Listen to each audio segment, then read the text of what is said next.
कुछ लोगों का कहना है कि यह स्तूप शंकर जी का लिंग है, कुछ लोगों का कहना है कि यह स्तूप राजा और रानी में कंपटीशन हुआ था तो राजा ने एक ही रात में बनवा दिया था। तो अंधविश्वास को बढ़ावा देना, और बिहार की सरकार निकम्मी है और देश की सरकार निकम्मी है जो इन स्तूपों को आज भी अंधकार में रखे हुए है कि जब यह बौद्ध स्तूप के जब इतना करीब 10 से 15 मीटर करीब बनाया गया है, यह आर्कियोलॉजिक विभाग को जब तक आवेदन नहीं पेश करेंगे और जब तक इसकी लड़ाई नहीं लड़ा जाएगा तब तक ऐसे मंदिर की स्थापना हमारे छाती पर किया जाएगा, हमारे सीने पर किया जाएगा और हमारे सीने पर घाव दिया जाएगा। जहाँ जहाँ बुद्धिज्म स्थल है, चाहे वो बोध गया की बात हो या विश्व शांति स्तूप की बात हो, वैशाली की, वैशाली में जो अशोक स्तंभ है जो कोलुगा में स्थित है उसके कैंपस के अंदर मंदिर बना दिया गया है। और इस जो दुनिया का सबसे बड़ा बौद्ध स्तूप केसरिया बौद्ध स्तूप है जिसकी ऊंचाई 104 फीट है, इसके जस्ट 15 मीटर की दूरी पर यहाँ पर मंदिर बनाया गया है जो बुद्धिज्म से जुड़ा हुआ नहीं है। और पुरातात्विक विभाग कहते हैं जो संरक्षण अधिनियम है, जो संरक्षित एरिया है, इसके 100 से 200 मीटर की दूरी पर कोई भी निर्माण इसके अलावा यानी उत्खनन के बाद जो निकला हुआ अवशेष है उसके अलावा इस संरक्षित एरिया के इस स्मारक के 100 से 200 मीटर की दूरी पर कोई भी अन्य निर्माण नहीं हो सकता है। अगर कोई निर्माण करता है तो उस पर कानूनी कार्रवाई होगी, दंडात्मक कार्रवाई होगी और उसको 5,000 रुपए तक जुर्माना हो सकता है, वो जेल जा सकते हैं, नहीं तो सरकार के द्वारा उसे नष्ट कर दिया जाएगा। लेकिन इस केसरिया बौद्ध स्तूप के बगल में मात्र 10 से 15 मीटर की दूरी पर यह मंदिर बनाया गया है। और इसके पुजारी से जब मैंने पूछा कि किनका मंदिर है तो उन्होंने बोला राजमाता का मंदिर। कौन भगवान जी का मंदिर है ये? राजमाता दुर्गा जी का। अच्छा, आप इसमें का पुजारी हैं? हाँ। क्या नाम है आपका? रामेश्वर बाबा। वो जो बाउंड्री आपको दिख रहा है इस स्तूप से लगभग 200 मीटर की दूरी पर होगा इसका बाउंड्री जो 24 एकड़ में फैला हुआ है लगभग। इस संरक्षित एरिया के अंदर है ही, इस कैंपस के अंदर ही है। इस स्तूप के मात्र 10 से 15 मीटर की दूरी पर यह मंदिर बनाया गया है। आपको धार्मिक स्वतंत्रता है, आप धर्म की स्वतंत्रता है, आप धर्म मानिए, लेकिन किसी दूसरे धर्म में आप इस तरह का दखल नहीं कर सकते। भिक्षा पात्र था बुद्ध का, दान पात्र उन अनुयायी भिक्षुओं को दिया था जो वैशाली में बुद्ध द्वारा दिए गए अंतिम प्रवचन में आसन निर्वाण की घोषणा सुनकर उनका अनुसरण कर रहे थे। क्योंकि बुद्ध के साथ इतना इमोशनली कनेक्ट हो गए थे लोग, क्योंकि उन्हें पता था कि बुद्ध का महापरिनिर्वाण हो जाएगा। तो वो कुशिनारा जा रहे थे बुद्ध के साथ, तो बुद्ध के साथ कुशिनारा न जाकर बुद्ध ने उन्हें अपना भिक्षा पात्र जो है उन्होंने अपना डोनेट कर दिया। और तो इसके कारण क्या हुआ कि बहुत सारे जो लोग थे भिक्षु थे वो यहीं पर रुक गए। तो उसके याद में, स्मरण में, स्तूप का मतलब ही होता है कि स्मरण में स्तूप बनाया जाता है। कोई भी जो अवशेष होता है उसके ऊपर स्तूप बनाया जाता है। उस स्मरण में यहाँ पे एक स्तूप बनाया गया। इस स्तूप का निर्माण 2 कालखंडों में हुआ है जैसा कि आर्कियोलॉजिकल सर्वे ऑफ इंडिया बताता है। मूलतः शुंग कुषाण काल में, शुंग और कुषाण दोनों को सम्मिलित रूप से कर रहा है, काल में निर्मित स्तूप को गुप्त काल 5वीं से 6वीं शताब्दी में माना जाता है। तो गुप्त काल में भी संवर्धित किया गया था, मतलब कि बना तो सम्राट अशोक के समय भी था और उनके पहले जब बुद्ध यहाँ बाउल जब रखे तो उस समय बना था, लेकिन यह गुप्त काल तक संवर्धित हुआ। यह जो स्तूप है, सोचिए कि यहाँ के लोग कितने बड़े बुद्धिस्ट रहे होंगे। यहाँ का जो राजा जो रहा होगा जिसने इसका जीर्णोद्धार कराया, इतना बड़ा बनाया, यहाँ लोग ऐसे रहे होंगे बुद्ध को फॉलो करने वाले कि विश्व का सबसे ऊंचा बुद्धिस्ट स्तूप बना दिया। स्तूप जो है अगर हम इसे देखें पाली भाषा में एक शब्द है थूप। थूप का अर्थ है किसी चीज को थोप कर बनाना। मिट्टी को थोप कर जो बनाया जाए स्तूप है। तो पहले भगवान बुद्ध की जो भी स्तूप बनते थे मिट्टी के होते थे, मड के होते थे, मतलब कि मिट्टी को थोप करके बनाया जाता था, उसे बोलते थे थूप। और यही जो संस्कृत में इस शब्द को कहा जाता है स्तूप, इसी से स्थापत्य बना, मतलब कि स्थापत्य कला। गौतम बुद्ध के नाम से अगर इस चीज को अगर दर्शा दिया जाए तो पूरे वर्ल्ड के जो आज 20% लगाते हैं, आने वाले फ्यूचर में ये 80% लोग आएंगे और इस प्रतीक को पूरा वर्ल्ड का निशानी बनेगा। इससे देश को इनकम भी आएगा, राज्य सरकार को इनकम आएगी और यह इनकम यह देश और के विकास के लिए फायदेमंद हो सकता है। मैं साफ साफ कहना चाहता हूं, बाबा साहेब और गौतम बुद्ध ना होते तो इस देश की पहचान शायद मिट ही जाता। वास्तविकता रूप से कहनी चाहिए कि अलेक्जेंडर कनिंघम को इस देश के नागरिक को पूजना चाहिए, क्योंकि उन्हीं का देन है जो इस देश में या केसरिया का बौद्ध स्तूप हो या नालंदा विश्वविद्यालय हो या राजगीर का शांति स्तूप हो, यह सबकी जानकारी हम लोग लेते हैं और सबको देख पाते हैं और सबको अपने हाथों से छूकर शांति का अनुभव कर पाते हैं। यह साफ साफ हम कह सकते हैं कि अलेक्जेंडर कनिंघम का देन है और उनकी पूजा होनी चाहिए इस देश में। जिस देश के नाम से लोग प्यार करते हैं गौतम बुद्ध को लेकर, जापान, चीन, कोरिया के लोग भारत से प्यार करते हैं। श्रद्धा, अरे भाई इस दीवार से भी, इस दीवार से तो प्रेम है ही है, लेकिन इस देश के मिट्टी से उनको प्रेम है। इस तरह मिट्टी को छूकर प्रतीक करते हैं। इस मिट्टी, जापानी लोग आते हैं तो इस मिट्टी पर अपना सस नवाजते हैं। क्यों? क्योंकि यहाँ गौतम बुद्ध की भूमि है, गौतम बुद्ध की क्रम भूमि है, इसलिए यहाँ पर अपना और इस तरह करते हैं, इस तरह किया जाता है, इस तरह किया जाता है। इस पत्थर से वो कुछ मांगते नहीं भाई, मांगते कुछ नहीं है। वो हमारे जैसा आपके जैसा पागल लोग नहीं है जो मांगेंगे इस पत्थर से, नहीं मांगते नहीं है, इसको चूमते इसलिए है क्योंकि यह गौतम बुद्ध की पहचान और प्रतीक है। चाहे वो किसी भी देश से अगर नागरिक अगर आते हैं घूमने के लिए तो गौतम बुद्ध को लेकर आते हैं, गौतम बुद्ध के स्थल को लेकर आते हैं और इस ईंट से दर्शन करके इस ईंट को छूकर प्रतीक समझते हैं, गौतम बुद्ध का प्रतीक मानते हैं और सोचते हैं कि किस तरह गौतम बुद्ध इस ईंट को दर्शन किए होंगे, किस तरह छुए होंगे। सोचने पर शर्म आता है इस देश की सरकार और इस देश की व्यवस्था से कि इतना बड़ा स्तूप और इसको किस तरह खंडर बना दिया गया है। हम लोग उधर से वीडियो बनाते आ रहे हैं तो देखे कि बौद्ध स्तूप के बगल में ईंट पर ईंट रखा गया है। लोगों का मानना है कि वो इसलिए करते हैं कि उनकी बढ़ोतरी होगा और अभी देखिए ये घास में बांध दिया गया है। तो आप यहाँ पहले भी आ चुके हैं तो आखिर ऐसा लोग क्यों करते हैं, ये घास को क्यों बांध देते हैं? हमारे देश की संस्कृति पूरे वर्ल्ड अपना चुका है लेकिन हमारे देश में यह मजाक बन के रह गया है। आज यह केसरिया का बौद्ध स्तूप है और इस बौद्ध स्तूप पे आने के बाद में पता चलता है कि यहाँ प्रेमी और प्रेमिकाओं का नाम दर्ज होता है। और दूसरा नंबर की यह जो बांधा हुआ आप लगातार दिख रहे होंगे, यह क्या है कि जोड़ा बांधता है कि हमने जो प्यार किया है या प्यार की गठ न टूटे, इसलिए इसको लोग चौड़ के बांध देते हैं। इस स्तूप के हाँ, इस स्तूप के सामने एक बच्चा से पूछा गया है कि यह ईंट क्यों सजा रहे हैं, तो बच्चा क्या बोला है कि जितना ऊंचा ईंट मेरा सजेगा ना उतना ऊंचा मेरा घर बन देगा। किस बात के लिए इसको जोड़ रहे हैं, क्यों जोड़ रहे हैं ईंट को? जोड़ रहे हैं कि हमारा जोड़ी सलामत रहे, कहीं किसी से भी शादी हो, हाँ। भगवान करे कि उसका उम्र मेरा उम्र हाँ। बहुत दिन तक चले। देखते हैं कि कितना। कौन भगवान है जिनके सामने आप बुद्ध भगवान है। अच्छा हाँ, देखते हैं कि मेरा कितना ईंटा हम जोड़ पाते हैं। ठीक है, अच्छा, मेरा भाग में कितना ईंटा है देखते हैं और जोड़ते हैं। डगमगाने लगा, अब गिर जाएगा, इससे ज्यादा नहीं हो सकता, इससे ज्यादा ऊंचा हमारा घर नहीं बन सकता है।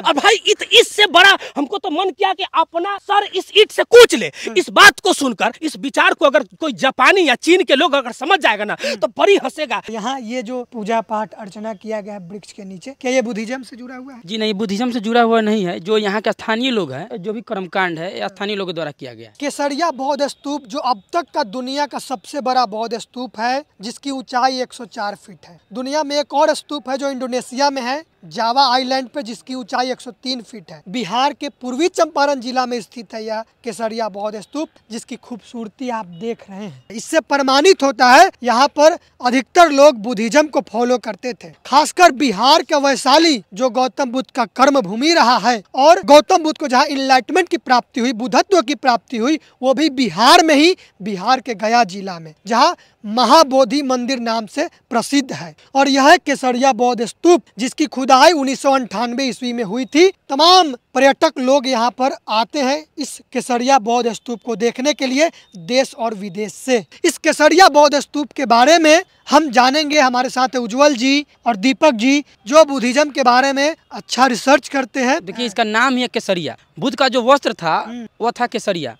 केसरिया, लेकिन उसे भगवा भी आजकल कहा जा रहा है, लेकिन भगवान बुद्ध के कारण ही कहा जाता है। ऐसे बुद्धिज्म में कहा जाता है कि भग रागो भग दोषो भग मोहो भगास च पाप का धम्मा इतपीसो भगवा अरहं, अर्थात जिसने अपने जीवन से राग को भग्न कर दिया है, द्वेष को भग्न कर दिया है, पाप रूपी विचारों को मिटा दिया है, भगास च पाप का धम्मा इतपीसो भगवा अरहं, वही क्या है, भगवा है। तो भगवान बुद्ध ने जिस वस्त्र को धारण किया, केसरिया वस्त्र को, वो केसरिया वस्त्र जो है, केसरिया रंग जो है आज भगवा के नाम से प्रचलित हो गया। अच्छा, केसरिया रंग जो हमारे भारत के झंडा तिरंगा में भी है जी, केसरिया रंग। जी जी, उस केसरिया रंग को गौतम बुद्ध जो है पहनते थे जी, यानी चीवर जिसको कहते हैं। जी चीवर। तो केसरिया के नाम से मतलब बुद्धिज्म से ही जुड़ा हुआ है, स्थल का नाम है केसरिया। जी बिल्कुल, केसरिया इसका नाम है और बुद्ध भी वही वस्त्र पहनते थे। फाहियान ने लिखा अपनी यात्रा वृत्तांत में कि भगवान बुद्ध जब वैशाली में थे तो उन्होंने अपना फोरकास्ट कर दिया था कि मेरा अब महापरिनिर्वाण हो जाएगा। तो उनके साथ जितने भी अनुयायी थे उनके साथ चलने लगे। तो यह स्थान वो केसरिया है जहाँ पे फैयान ने लिखा है। यहीं पे बहुत सारे लोग रुके हुए थे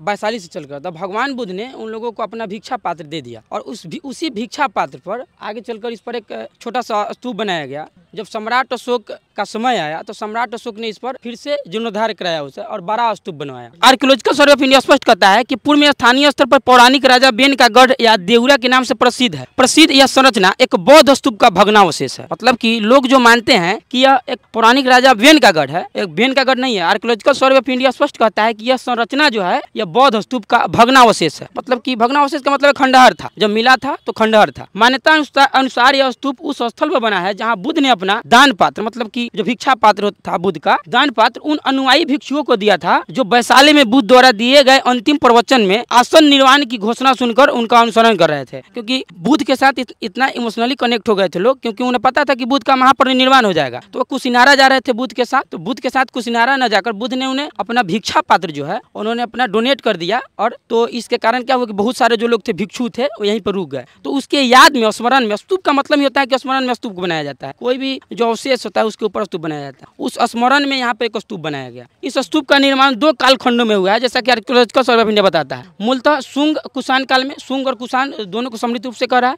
काल में निर्मित स्तूप को गुप्त काल 5वीं से 6वीं शताब्दी में माना जाता है। तो गुप्त काल में भी संवर्धित किया गया था। मतलब कि बना तो सम्राट अशोक के समय भी था, और उनके पहले जब बुद्ध यहाँ बाउल जब रखे थे उस समय बना था, लेकिन यह गुप्त काल तक संवर्धित हुआ है। 6 स्तरीय संरचना एक वृत्ताकार बौद्ध स्तूप है जो ईंटों एवं मिट्टी के गारे से निर्मित है, जो ईंटा और मिट्टी के गारे से निर्मित है। इसके शीर्ष में लगभग 10 मीटर ऊंचा तथा लगभग 22 मीटर व्यास वाला बेलनाकार विशाल अंडभाग है। तो हर स्तूप में जो होता है एक अंड होता है, बनाया जाता है। स्तूप की कुल ऊंचाई लगभग 31.5 मीटर तथा व्यास लगभग 123 मीटर है, लगभग यह 104 फीट है। उत्खनन में एक अतिरिक्त स्तर के संकेत मिले हैं, मतलब कि इसके नीचे एक और लेयर है जिससे इस स्तूप की ऊंचाई तथा व्यास में बढ़ोतरी हो सकती है। मतलब कि अगर खुदाई हुई तो इसकी ऊंचाई जो है और बढ़ने वाली है, इसका व्यास भी बढ़ेगा। निचले 3 स्तरों पर 4 मुख्य दिशाओं तथा उनके कोनों में 3 पूजा कोष्ठों का समूह विद्यमान है। मतलब कि यहाँ पे जितने भी निचले 3 स्तर है सब में पूजा स्थल है, भगवान बुद्ध की उनमें मूर्तियां रखी हुई है। 1998 में के मोहम्मद जब आर्कियोलॉजिकल सर्वे ऑफ इंडिया के हेड थे तब इसकी खुदाई हुई थी। तो खुदाई में यहाँ पर एक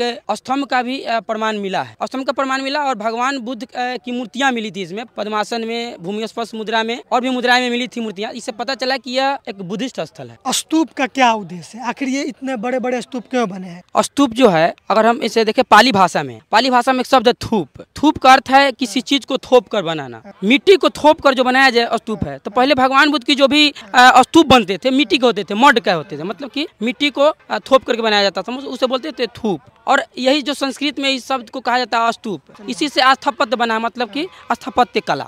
थूप जो है वही संस्कृत में स्तूप है। एक मिट्टी के ढेर को जो थोप कर बनाया जाता है उसी को स्तूप या थूप बोलते हैं। स्तूप जो है वो संस्कृत शब्द है और थूप जो है वो पाली है। तो ये कैसे बदल गया? पाली और संस्कृत का जो भाषा है, पुराना कौन है इसमें? ऐसे तो जो भी सबूत अगर खोजिएगा तो पाली का ही मिलेगा। पाली जो है काफी प्राचीन दिखाई पड़ेगा और संस्कृत जो है वो आधुनिक जान पड़ेगा। इसका प्रमाण अभिलेखों से मिलेगा, क्योंकि जितना भी अभिलेख मिला है, जितने पुरानी अभिलेख हैं, वो सारे अभिलेखों में धम्म लिपि, जिसे इन लोगों ने जबरदस्ती ब्राह्मी लिपि नाम रखा है, जबकि कहीं भी ब्राह्मी लिपि लिखा हुआ नहीं मिलता है। वो जहाँ भी लिखा हुआ है धम्म लिपि वो पाली भाषा में लिखी गई है। तो पाली भाषा बहुत प्राचीन है, इसके प्रमाण है, लेकिन संस्कृत उस समय नहीं मिलता है। अब बुद्धिस्ट जो भी स्क्रिप्चर्स है, जितने भी ग्रंथ हैं, अब उसको उठाकर देखेंगे तो पूर्व समय में वो पाली में लिखे जाते थे, लेकिन बाद में वो संस्कृत में लिखेगा। कहने का क्या मतलब है कि पाली जो है वो प्राचीन भाषा है, बाद में पाली ही संस्कारित होकर के संस्कृत बनी है। संस्कृत का अर्थ ही है संस्कारित भाषा। यह जो स्तूप है, सोचिए कि यहाँ के लोग कितने बड़े बुद्धिस्ट रहे होंगे। यहाँ का जो राजा जो रहा होगा, जिसने इसका जीर्णोद्धार कराया, इतना बड़ा बनाया, कि कितना यहाँ लोग ऐसे रहे होंगे बुद्ध को फॉलो करने वाले कि विश्व का सबसे ऊंचा बुद्धिस्ट स्तूप बना दिया। लेकिन यहाँ पे अगर देखेंगे तो यहाँ पे कोई अभी बुद्धिस्ट नहीं है, कोई बुद्ध को जानता तक नहीं है। अच्छा, ये बिहार का पूर्वी चंपारण जिला है और यह केसरिया बुद्धिज्म से जुड़ा हुआ शब्द है और बुद्ध से जुड़ा हुआ शब्द है और इससे यह केसरिया बना हुआ है और यह पूरी दुनिया में प्रसिद्ध है। लेकिन बिहार के लोग भी नहीं जान रहे हैं इन चीज़ों को, केसरिया के बारे में, केसरिया बौद्ध स्तूप के बारे में उतनी अधिक संख्या में। यही तो बहुत बड़ी दुख की बात है कि लोग जानते नहीं हैं। और जो इस स्तूप को देउला कहते हैं, मतलब कि पौराणिक कथाओं से जोड़ कर रखे हुए हैं, जबकि सच्चाई से दूर है, क्योंकि यहाँ से बुद्धिज्म मिट चुका है। बुद्धिज्म का जो मूल उद्देश्य था बुद्ध यहाँ से गायब है, बुद्ध भी गायब है। तो हमें मेहनत करना होगा, बुद्ध की जो अच्छाइयाँ हैं हमें लोगों को बताना होगा, लोगों को इसके प्रति जागरूक करना। इस कैंपस में ये दुनिया का सबसे बड़ा बौद्ध स्तूप मिला, जिसकी ऊंचाई 104 फीट है और इसके जस्ट बगल में आप एक टेम्पल देख रहे हैं और इससे लगभग 15 मीटर की दूरी पर यहाँ पर एक टेम्पल बना है, जिसका आप तस्वीर देख रहे हैं। कौन भगवान जी का मंदिर है ये? राजमाता दुर्गा जी का। अच्छा, आप इसमें का पुजारी हैं? हाँ। क्या नाम है आपका? रामेश्वर बाबा।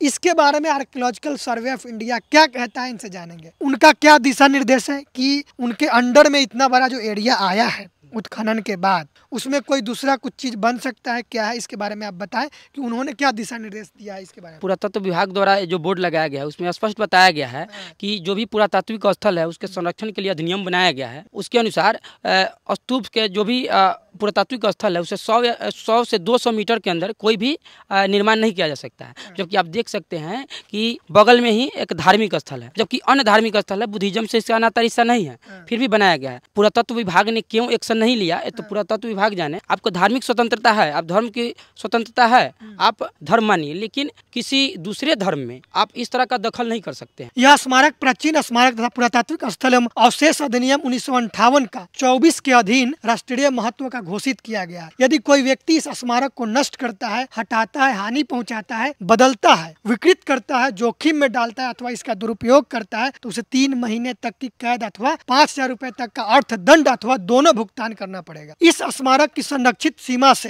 100 मीटर तथा तदुपरांत 200 मीटर तक का क्षेत्र क्रमशः निषिद्ध है तथा विनियमित है। क्षेत्र घोषित किया गया है। निषेध क्षेत्र में खनन अथवा निर्माण कार्य वर्जित है। विनियमित क्षेत्र में खनन अथवा निर्माण कार्य के लिए भारतीय पुरातत्व सर्वेक्षण की पूर्वानुमति आवश्यक है। उपरोक्त नियम के विरुद्ध किया गया निर्माण संबद्ध व्यक्ति के व्यय पर सरकार द्वारा ध्वस्त कर दिया जाएगा तथा उसके विरुद्ध नियमानुसार दंडात्मक कार्यवाही भी की जाएगी। भारतीय पुरातात्विक सर्वेक्षण पटना अंचल के द्वारा यह दिशा निर्देश दिया गया है। यहाँ ये जो पूजा पाठ अर्चना किया गया है वृक्ष के नीचे, क्या ये बुद्धिज्म से जुड़ा हुआ है? जी नहीं, बुद्धिज्म से जुड़ा हुआ नहीं है। जो यहाँ के स्थानीय लोग हैं, ये जो भी कर्मकांड है ये स्थानीय लोगों द्वारा किया गया है। सबसे बड़ी बात है कि जो पुरातत्व संरक्षण विभाग जो है ये बता रहा है कि संरक्षित सीमा के 100 से 200 मीटर के बाद, मतलब संरक्षित सीमा तो बाउंड्री वहाँ पर है, ये संरक्षित सीमा के अंदर ही है। वो संरक्षित सीमा कह रहे हैं, हम लोग कम से कम स्तूप का ही मान लेते हैं। जी जी, तो उससे भी 100 मीटर की दूरी पे नहीं है। मान लीजिए कि कहीं मस्जिद का एक कैंपस है जहाँ इस्लाम धर्म के मानने वाले लोग अपने आस्था नमाज पढ़ते हैं, अपने कैंपस है। मान लीजिए कि उसका कैंपस 1 बीघा में फैला हुआ है, तो उस कैंपस में किसी अन्य धर्म का मंदिर, मस्जिद या कुछ भी गुरुद्वारा नहीं बन सकता है और बनने भी नहीं दिया नहीं बनने भी नहीं दिया जाए। उसी तरीके से अगर हिंदू धर्म को मानने वाले लोग हैं, उनके मंदिर का कैंपस अगर 20 बीघा में फैला हुआ है, उस कैंपस के अंदर अगर किसी अन्य धर्म का मंदिर बन जाता है तो उसको वो नहीं बनने देंगे, मस्जिद को नहीं बनने देंगे, गुरुद्वारे को नहीं बनने देंगे। और ऐसा देखा भी नहीं गया है, ऐसा मिला भी नहीं है। लेकिन जहाँ जहाँ बुद्धिज्म स्थल है, चाहे वो बोध गया की बात हो या विश्व शांति स्तूप की बात हो, वैशाली में जो अशोक स्तंभ है जो कोलुगा में स्थित है, उसके कैंपस के अंदर मंदिर बना दिया गया है। और इस जो दुनिया का सबसे बड़ा बौद्ध स्तूप केसरिया बौद्ध स्तूप है जिसकी ऊंचाई 104 फीट है, इसके जस्ट 15 मीटर की दूरी पर यहाँ पर मंदिर बनाया गया है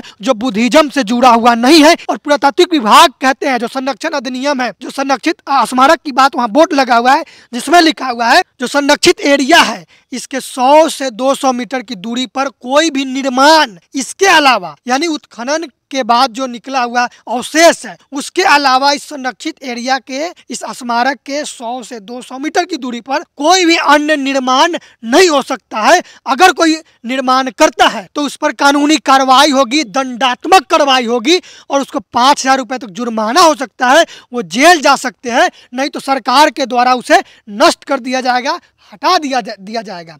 लेकिन इस केसरिया बौद्ध स्तूप के बगल में मात्र 10 से 15 मीटर की दूरी पर यह मंदिर बनाया गया है। और इसके पुजारी से जब मैंने पूछा कि किनका मंदिर है तो उन्होंने बोला राजमाता का मंदिर। कौन भगवान जी का मंदिर है ये? राजमाता दुर्गा जी का। अच्छा, आप इसमें क्या पुजारी हैं? हाँ। क्या नाम है आपका? रामेश्वर बाबा। वो जो बाउंड्री आपको दिख रहा है इस स्तूप से लगभग 200 मीटर की दूरी पर होगा इसका बाउंड्री जो 24 एकड़ में फैला हुआ है लगभग। इस स्तूप के बगल में, इस संरक्षित एरिया के अंदर है ही, इस कैंपस के अंदर ही है, इस स्तूप के मात्र 10 से 15 मीटर की दूरी पर यह मंदिर बनाया गया है। तो जो आर्कियोलॉजिकल सर्वे ऑफ इंडिया ने दिशा निर्देश दिया है, बोर्ड लगाया है, उसकी बातें क्या सही साबित हो रही है? क्या यह सही है कि यहाँ पे बनाया गया है? कि जब यह बौद्ध स्तूप के जब इतना करीब 10 से 15 मीटर करीब बनाया गया है तो इस भारत देश में बौद्ध स्तूप और गौतम बुद्ध को मानने वाले लोग गूंगे और बहरे हो गए हैं। जो यह आर्कियोलॉजिकल विभाग को जब तक आवेदन नहीं पेश करेंगे और जब तक इसकी लड़ाई नहीं लड़ा जाएगा तब तक ऐसे मंदिर की स्थापना हमारे छाती पर किया जाएगा, हमारे सीने पर किया जाएगा और हमारे सीने पर घाव दिया जाएगा। ये बौद्ध स्तूप है, केसरिया बौद्ध स्तूप। और यहाँ पर देखिए लोगों ने कर्मकांड किया है, सिंदूर लगाया है, ये भी मनोकामना पूरा किया दिया गया है। जैसे कि हम लोग भी जब छोटे थे इस समय आए हुए थे तो बहुत लोगों को मैंने ऐसा देखा था ईंट लगाते हुए। तो अभी एक लड़का भी था, उसको आप देखे होंगे, वो भी लगा रहा था कि ईंट जहाँ तक लग गया उतना तक हमारा घर बनेगा। किस बात के लिए उसको जोड़ रहे हैं, क्यों जोड़ रहे हैं ईंट को? जोड़ रहे हैं कि हमारा जोड़ी सलामत रहे, कहीं किसी से भी शादी हो, हाँ। भगवान करे कि उसका उम्र है मेरा उम्र हाँ। बहुत दिन तक चले। देखते हैं कि कितना। कौन भगवान है जिनके सामने आप बुद्ध कर? भगवान है। अच्छा हाँ, देखते हैं कि मेरा कितना ईंटा हम जोड़ पाते हैं। ठीक है, अच्छा। मेरा भाग में कितना ईंटा है देखते हैं और जोड़ते हैं। डगमगाने लगा। अब गिर जाएगा, इससे ज्यादा नहीं हो सकता। इससे ज्यादा ऊंचा हमारा घर नहीं बन सकता है। तो यह अंधविश्वास ही है। बुद्धिस्ट लोग करते हैं क्या? नहीं, ये तो अंधविश्वासी परंपरा है। किसी ने बता दिया होगा कि जिस तरह ईंट से ईंट जोड़ कर बड़ा स्तूप बनाया गया है कोई मनोकामना पूरी करने के लिए, तो हम भी इस तरह कुछ ईंट लगाकर अपनी मनोकामना पूरी कर लेंगे। बुद्धिस्ट लोग कर रहे हैं या फिर स्थानीय लोग हैं जो ब्राह्मणवाद को मानते हैं वही लोग कर रहे हैं? तो भारत में अधिकतर लोग तो ब्राह्मणवादी ही हैं, तो अधिकतर लोग आते हैं सबके सब ब्राह्मणवादी लोग। कोई बुद्धिस्ट जो है पर्यटक है तो करता नहीं है। एक बच्चा से पूछा गया है कि यह ईंट क्यों सजा रहे हैं, तो बच्चा क्या बोला है कि जितना ऊंचा ईंट मेरा सजेगा ना उतना ऊंचा मेरा घर बन देगा। किस बात के लिए उसको जोड़ रहे हैं, क्यों जोड़ रहे हैं ईंट को? जोड़ रहे हैं कि हमारा जोड़ी सलामत रहे, कहीं किसी से भी शादी हो, हाँ। भगवान करे कि उसका उम्र है मेरा उम्र हाँ। बहुत दिन तक चले। देखते हैं कि कितना। कौन भगवान है जिनके सामने आप बुद्ध कर? भगवान है। अच्छा। हाँ, देखते हैं कि मेरा कितना ईंटा हम जोड़ पाते हैं। ठीक है, अच्छा। मेरा भाग में कितना ईंटा है देखते हैं और जोड़ते हैं। डगमगाने लगा। अब गिर जाएगा, इससे ज्यादा नहीं हो सकता। इससे ज्यादा ऊंचा हमारा घर नहीं बन सकता है। और भाई इससे बड़ा हमको तो मन किया कि अपना सर इस ईंट से कूच ले। इस बात को सुनकर, इस विचार को अगर कोई जापानी या चीन के लोग अगर समझ जाएगा ना तो बड़ी हंसेगा। इस पर्यटन स्थल पर जो पर्यटक आते हैं वो क्या क्या कारनामा करते हैं वो हम आपको दिखाते हैं। आइए, दीपक जी हमारे साथ है। ये देखिए दीपक जी, हम लोग उधर से वीडियो बनाते आ रहे हैं तो देखें कि बौद्ध स्तूप के बगल में ईंट पर ईंट रखा गया है। लोगों का मानना है कि वो इसलिए करते हैं कि उनकी बढ़ोतरी होगा। और अभी देखिए ये घास में बांध दिया गया है। तो आप यहाँ पहले भी आ चुके हैं, तो आखिर ऐसा लोग क्यों करते हैं, ये घास को क्यों बांध देते हैं? हमारे देश की संस्कृति पूरे वर्ल्ड अपना चुका है, लेकिन हमारे देश में यह मजाक बन के रह गया है।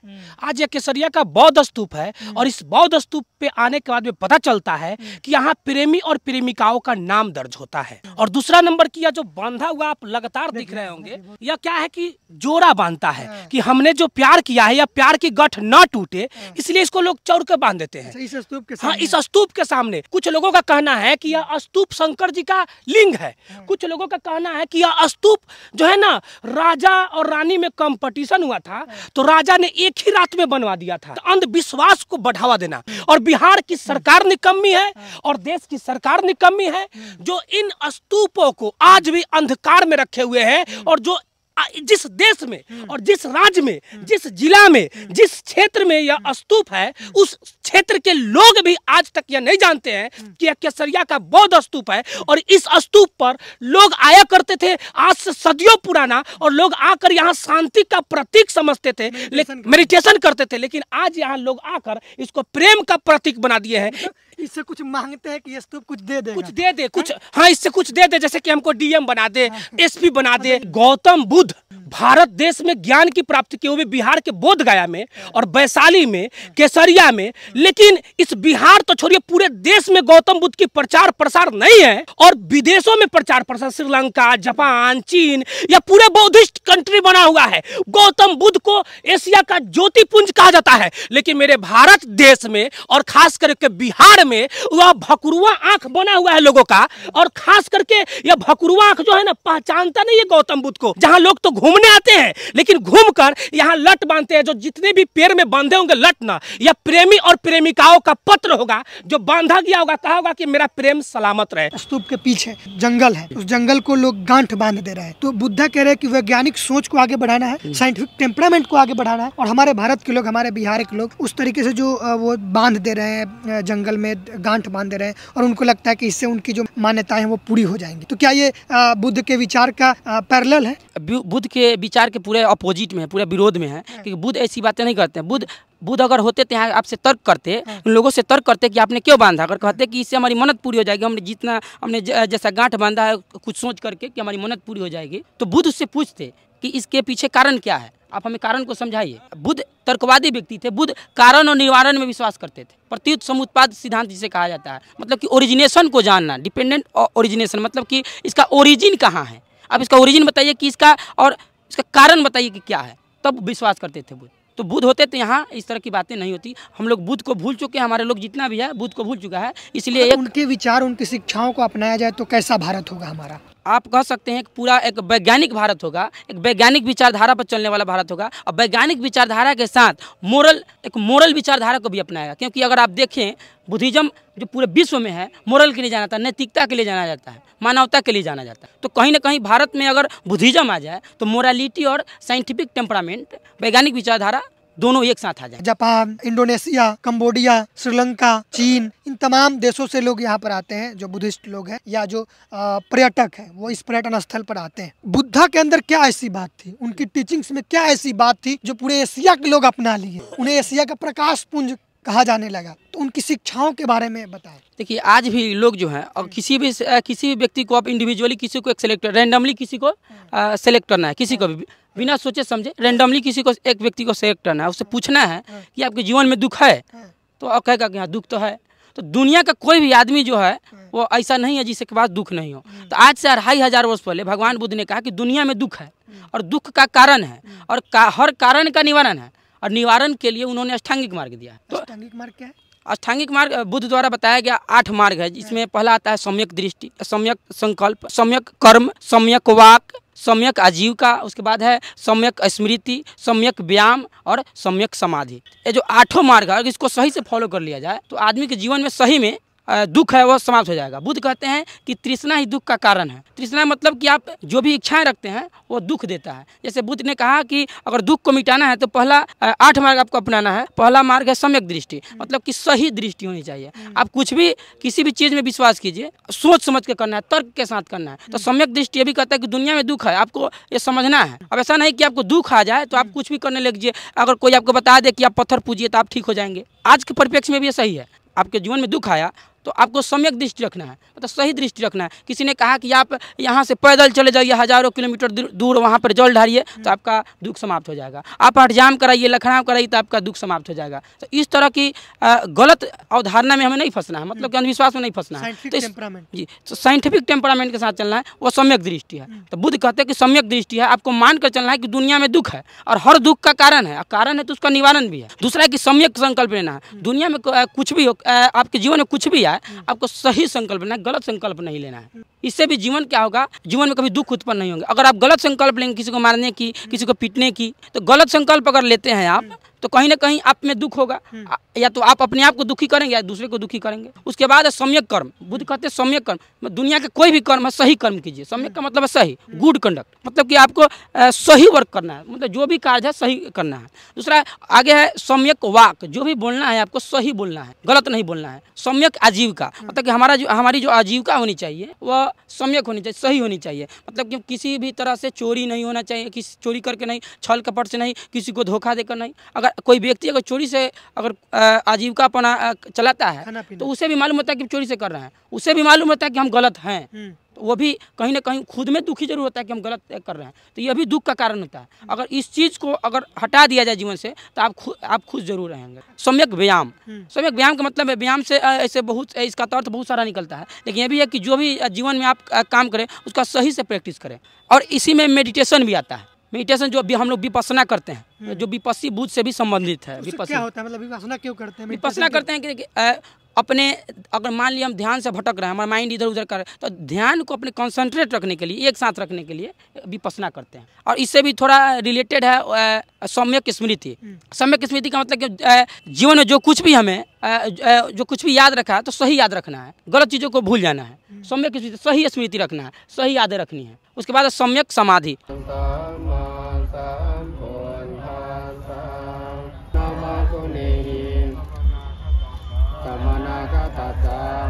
सम्यक समाधि मतलब एकाग्रता को, अपने को एकाग्रचित करना है और निर्वाण को प्राप्त करना है। निर्वाण का इसमें अर्थ बताया गया है दीपक का बुझ जाना। आदमी मरने के बाद कहाँ जाएगा, तो उसका जवाब है कि एक दीपक बुझने पर कहाँ जाता है। तो ये बुद्धिज्म का बहुत बड़ा कोर कॉन्सेप्ट है।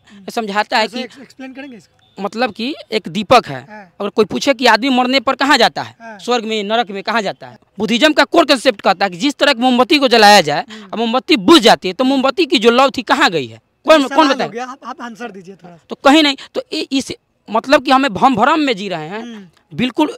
जिस तरह मोमबत्ती की लौ गायब हो गई, अंतर्विलीन हो, कहीं नहीं है। जैसे एक वृक्ष का पत्ता नीचे गिरा, कोई वृक्ष दिन बाद वो नष्ट जी जी तो कहाँ गया ये भी सवाल कहाँ तो उसी तरीके से उसके जगह पर नया पत्ता या मतलब कि वहाँ से पुनर्जन्म का कॉन्सेप्ट समाप्त होता है। वहाँ से पुनर्जन्म का कॉन्सेप्ट समाप्त हो जाता है, वहाँ पे नया पत्ता आता है। तो बुद्धिज्म का एक कॉन्सेप्ट जो है वैज्ञानिक विचारधारा को बतलाता है, कहीं ना कहीं आज भी वैज्ञानिक विचारधारा को साबित करता है। चाहे वो किसी भी देश से अगर नागरिक अगर आते हैं घूमने के लिए तो गौतम बुद्ध को लेकर आते हैं, गौतम बुद्ध के स्थल को लेकर आते हैं और इस ईंट से दर्शन करके इस ईंट को छूकर प्रतीक समझते हैं, गौतम बुद्ध का प्रतीक मानते हैं और सोचते हैं कि किस तरह गौतम बुद्ध इस ईंट को दर्शन किए होंगे, किस तरह छुए होंगे। सोचने पर शर्म आता है इस देश की सरकार और इस देश की व्यवस्था से कि इतना बड़ा स्तूप और इसको किस तरह खंडर बना दिया गया है, इस पर किसी प्रकार की ध्यान नहीं है सरकार की। देखिए पूरा जंगल है, ये जितना भी इस कैंपस को अंडर में लिया गया है पूरे में जंगल फैला हुआ है। यहाँ तक कि इस स्तूप के बगल में पूरा जंगल है ऊपर तक। तो इसका विकास नहीं किया जा रहा है, इसको पर्यटन स्थल नहीं बनाया जा रहा है। अगर इसको अच्छे से बना दिया जाए तो ये वर्ल्ड हेरिटेज साइट में इंक्लूड हो जाएगा, जुड़ जाएगा, क्योंकि ये दुनिया का सबसे बड़ा स्तूप है। गौतम बुद्ध के नाम से अगर इस चीज को अगर दर्शा दिया जाए तो पूरे वर्ल्ड के जो आज 20% लोग आते हैं, आने वाले फ्यूचर में ये 80% लोग आएंगे और इस प्रतीक को पूरा वर्ल्ड का निशानी बनेगा। इससे देश को इनकम भी आएगा, राज्य सरकार को इनकम आएगी और यह इनकम यह देश और के विकास के लिए फायदेमंद हो सकता है। मैं साफ साफ कहना चाहता हूं, बाबा साहेब और गौतम बुद्ध ना होते तो इस देश की पहचान शायद मिट ही जाता और इस अलेक्जेंडर कनिंघम जो कि इस देश में वास्तविकता रूप से कहनी चाहिए कि अलेक्जेंडर कनिंघम को इस देश के नागरिक को पूजना चाहिए, क्योंकि उन्हीं का देन है जो इस देश में या केसरिया का बौद्ध स्तूप हो या नालंदा विश्वविद्यालय हो या राजगीर का शांति स्तूप हो, यह सबकी जानकारी हम लोग लेते हैं और सबको देख पाते हैं और सबको अपने हाथों से छूकर शांति का अनुभव कर पाते हैं। यह साफ साफ हम कह सकते हैं कि अलेक्जेंडर कनिंघम का देन है और उनकी पूजा होनी चाहिए इस देश में। जिस देश के नाम से लोग प्यार करते हैं गौतम बुद्ध को लेकर, जापान, चीन, कोरिया के लोग भारत से प्यार करते हैं। कितना श्रद्धा, अरे भाई इस दीवार से भी, इस दीवार से तो प्रेम है ही है, लेकिन इस देश के मिट्टी से उनको प्रेम है। इस तरह मिट्टी को छूकर प्रतीक करते हैं। इस मिट्टी जापानी लोग आते हैं तो इस मिट्टी पर अपना सस नवाजते। क्योंकि यहाँ गौतम बुद्ध की भूमि है, गौतम बुद्ध की क्रम भूमि है, इसलिए यहाँ पर अपना और इस तरह करते हैं, इस तरह किया जाता है, इस तरह किया जाता है। इस पत्थर से वो कुछ मांगते हैं नहीं भाई, मांगते कुछ नहीं है। वो हमारे जैसा आपके जैसा पागल लोग नहीं है जो मांगेंगे इस पत्थर से, नहीं मांगते नहीं है। इसको चूमते इसलिए है क्योंकि यह गौतम बुद्ध की पहचान और प्रतीक है। और इस प्रतीक को जैसे कि होता नहीं है कि किसी का पापा डेट कर जाते हैं तो कुछ अभी भी अपने समाज में है कि किसी का माँ बाप मर जाता है तो पलंग पटिहात उसका कपड़ा लाता सब फूक देता है। वो कौन फूकता है? जाइए, अरे भाई इतना बड़का शरीर देता है फिर भी फूक देता है लोग। लेकिन कुछ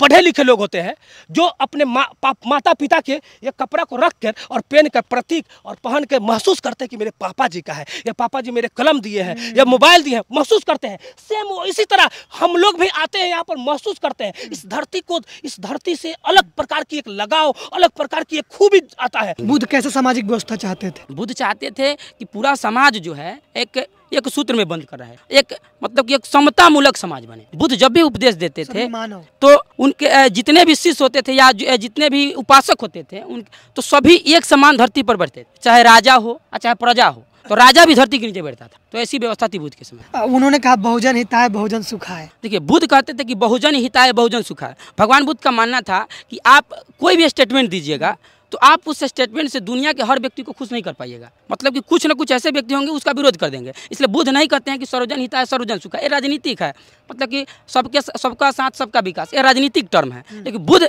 जो है प्रैक्टिकल चीज़ में विश्वास करते हैं। बुद्ध कहते हैं उन चीज़ों के बारे में कहिए जिसको फॉलो किया जा सके। तो बुद्ध साधारण बात बताते हैं, ना तो टफ बताते हैं और ना ही बहुत सरल बताते हैं।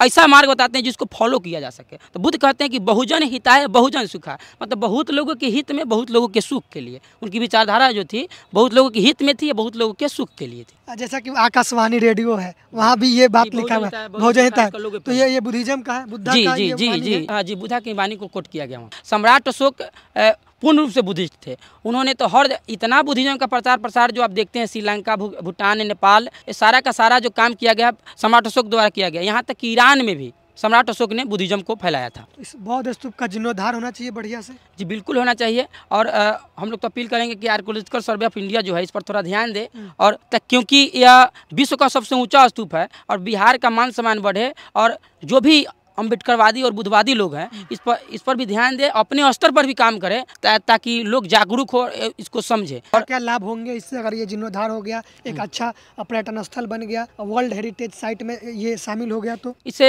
बिहार सरकार को तो फायदा होगा पर्यटन के नाम पर, क्योंकि यहाँ पे विदेशी पर्यटक लोग आ रहे हैं, तो इससे बिहार सरकार को फायदा होने वाली है। यहाँ हमारे लोग जो अम्बेडकरवादी बन रहे हैं, जो न्यू बुद्धिज्म में जो जुड़ रहे हैं, बुद्धिस्ट विचारधाराएं अपना रहे हैं, तो वो लोग भी प्रेरित होते हैं देख कर कि इतना बड़ा स्तूप है और इतना बड़ा पर्यटक स्थल है, विदेश से लोग आ रहे हैं, तो वे लोग मोटिवेट होते हैं सब देख करके। ऐसे तो पूरे भारत के लोग होंगे मोटिवेट। जी लोग लगे हमारे देश में जो है बाहर से लोग आ रहे हैं, जी, तो हमारे देश के लिए गौरव की बात है, हमारे राज्य के लिए गौरव की बात है, हमारे जिला के लिए गौरव की बात है जी। तो कह सकते हैं कि ये भारत का गौरव है, मान सम्मान है। जी बिल्कुल, भारत का गौरव है और विश्व का भी गौरव, इसीलिए विश्व के जितने भी पर्यटक हैं यहाँ आते हैं, खास करके बुद्धिज्म के लिए। विश्व का सबसे बड़ा बौद्ध स्तूप केसरिया बौद्ध स्तूप जो बिहार के पूर्वी चंपारण जिला में स्थित है।